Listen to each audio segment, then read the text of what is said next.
I want to go back to Merrimack, New Hampshire. So just north of Nashua, New Hampshire, if you're familiar with the Granite State, small little town, southern New Hampshire. 5 presidential candidates yesterday literally marched in the same parade for the 4th of July. For more on all this, let's welcome back in attorney, Republican strategist Erin Elmore. Former, from what I gather, is actually a pretty big parade for a smaller town in southern New Hampshire. But Erin, leave it to the New York Times. I opened it up yesterday. This is what I see. The Republican not heading to a 4th of July parade, Donald Trump. And it went on from there, basically saying the former president, is not patriotic. He's not going to march in a parade. I saw this and I was like, ooh, that's odd that he's not doing this. But then when I heard about what was going on in New Hampshire, I thought, you know what? Trump might have got it right again. He usually does. And I think it's important here to realize this is coming from the New York Times, which has basically dedicated itself to hating Donald Trump. And is anyone really questioning President Trump's patriotism or love for our troops? He's entitled to spend the day with his family and really allow the celebrations of the 4th of July and Independence Day take place on his own way. And why would he stand with all of these other candidates when he's the front runner by, in some polls, as much as 30 points? So, of course, sour grapes from the New York Times. Let's give the president a day off. He's the one that's always saying, stand for the flag. We do not kneel. We support our troops. So he's entitled to that day off. And I think there should be nothing made of this whatsoever. Hogan, he's also been around the block. He's run for president twice before. This is his 3rd time. So for a lot of people today, hold on, Erin, I got one for you here because you're the attorney. You're the attorney. We got about a minute left and we can talk about this. But, I think for a lot of people today is kind of like their Monday, unless they have the whole week off. And if that's the case, I'm totally jealous. Mark does not take days off. No days off, Mark Halperin, right? Right. What's up with this cocaine thing at the White House? And is the implication, Erin, that this was somehow maybe connected to Hunter? I mean, I know that no one's come out and said that, but we keep hearing it was confirmed as cocaine. It was over the weekend. I saw the headline and I was like, wait, what's going on? Hunter was at Camp David. Doesn't mean he couldn't have left it behind. But what's your take on what's going on here? I mean, I think this is common sense telling us exactly what's happening. But we know that he was at Camp David 2 weekends in a row. He has been staying at the White House. He was at a state dinner there a few weeks ago.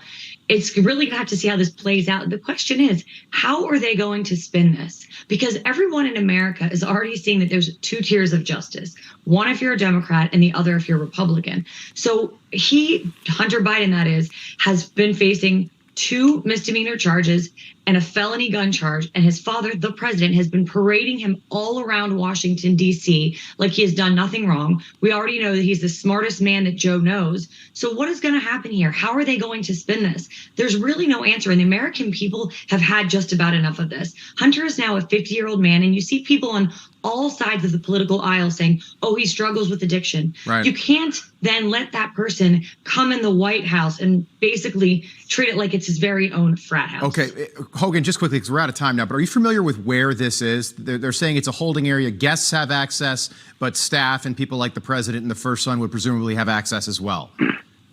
Well, I didn't read exactly where you're talking about. Yeah, that's all they're calling it, a holding area. That's what I'm reading this morning. And I'm not CBS News is reporting, I believe, exclusively that it's the area where cell phones are stored. We'll see you again in just a little bit. Erin, Hogan, Mark, thank you. Let's welcome Christina Thompson. Welcome in the whole team here. Erin Elmore is with us. Hogan Gidley is with us, and Mark Halperin, who's got his 4th of July blazer. And Mark, just moments ago in a previous segment, you indicated that you only wear that blazer once annually, and it's on this program, Wake Up America. But that's just not the truth, Mark, is it? Let's look. No. There's Mark earlier. That's 6:30 a.m. this morning.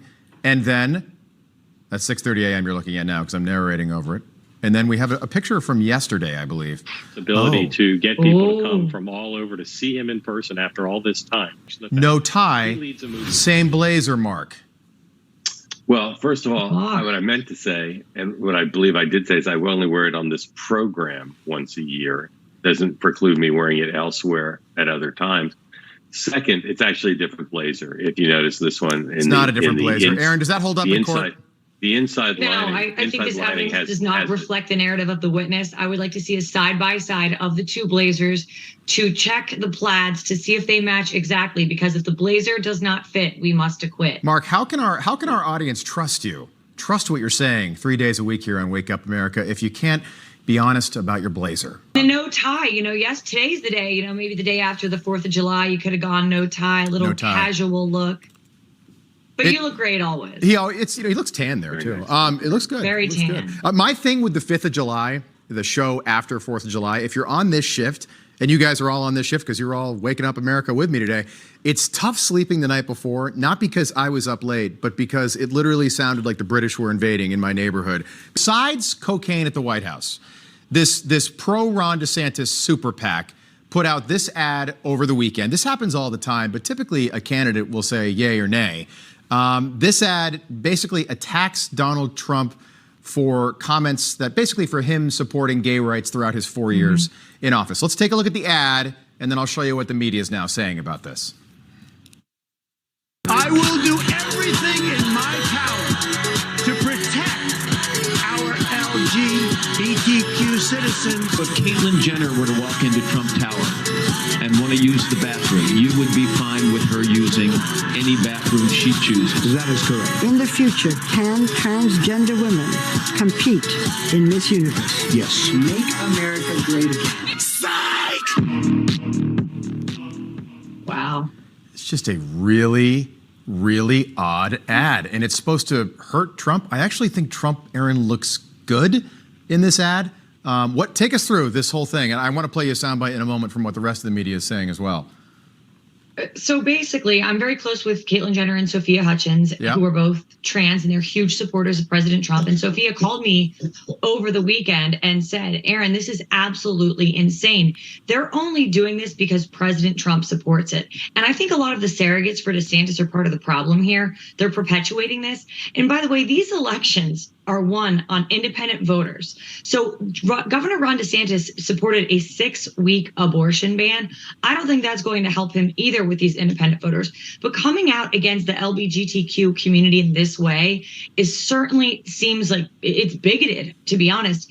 And as Republicans, I think we should support everyone. What we want as Republicans is to keep our children safe from gender ideologies that are not age appropriate. We don't want our girls competing with boys in sports and high school or collegiate or any sort of professional levels. And there's nothing wrong with saying that. And President Trump has come out and said, I support this community, but I want to keep our girls and women safe. That's a great message. And for Governor Ron DeSantis to go against that, he just seems like the bigot in all of this. Hogan, so Caitlyn Jenner came out, called this homophobic. Log Cabin Republicans, Rick Grinnell, by the way, have all come out, called this pro-DeSantis video homophobic. He's right on the electability issue. So many on the left, some on the right even say Trump's not electable. He can't cut across and get those independent voters.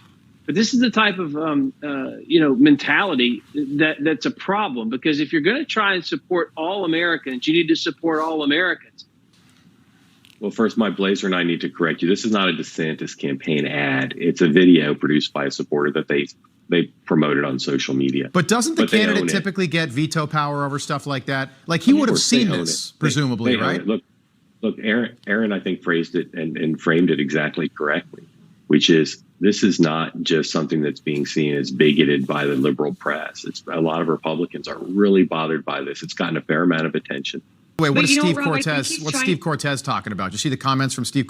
Used to come on Wake Up America all the time. He calls Trump the runaway front runner and says that DeSantis, his guy, he supports DeSantis, says DeSantis is way behind. Erin, 15 seconds, final thought. Well, I was just going to say he's trying to take a page from Trump's playbook where he's attacking another candidate, but he's failing miserably. He sort of bastardized this attempt and absolutely ruined it. We see Trump coming out against Chris Christie, and it's funny. This is not funny. It's not lighthearted. It's not a way to attack your candidate in a way that's going to get you votes. Yeah. It's going to make you look like you're filled with hatred. Yeah, good point. All right, Erin, Hogan, Mark, we'll pick this back up in a little bit. Mark, thank you so much for being with us, as always, all over the White House. And I also get the other side of this. When the cat's away, the mice will play. It's 4th of July weekend. The president's out of town. He's at Camp David with his son. Maybe it was some staff or whatever. But isn't that a question that the American people should get an answer to soon?